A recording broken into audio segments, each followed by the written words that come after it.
Je ne souhaite pas que l'on s'arrête à la question des métropoles.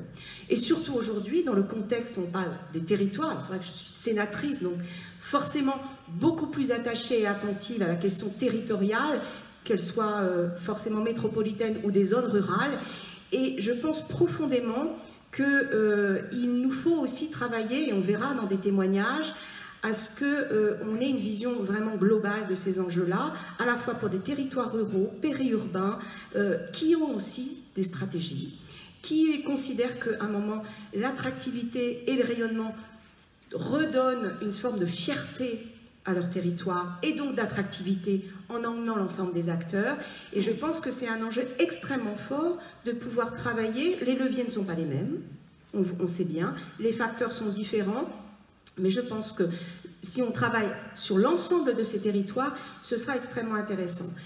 Ça, c'est la première chose. La deuxième chose, c'est de se dire que lorsque vous travaillez sur une stratégie, forcément, vous allez amener à la transformation de ce territoire.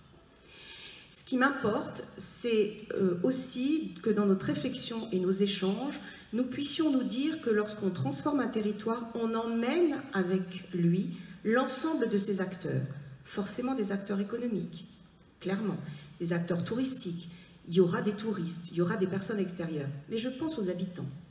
Je pense à ceux qui constituent ce territoire. Parce que derrière, lorsque eh bien, on emmène l'ensemble d'un territoire, lorsqu'on travaille sur la compréhension de la transformation territoriale, c'est aussi faire en sorte que les habitants de ce territoire s'approprient ces transformations, du coup le vivent, puissent le vivre peut-être différemment, mais l'accompagnent aussi dans ces transformations. Et je pense que c'est un deuxième enjeu extrêmement fort.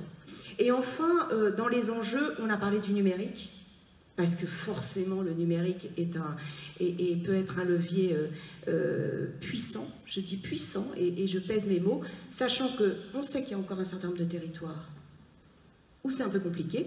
Donc là, il faut aussi en avoir conscience, mais je pense que à la fois la qualification de ce que c'est que l'attractivité d'un territoire, qu'est-ce que c'est être attractif et surtout pourquoi, pour qui et comment, les enjeux du numérique et de se dire qu'en termes de prospective, demain, qu'est-ce qui fera qu'un territoire soit attractif.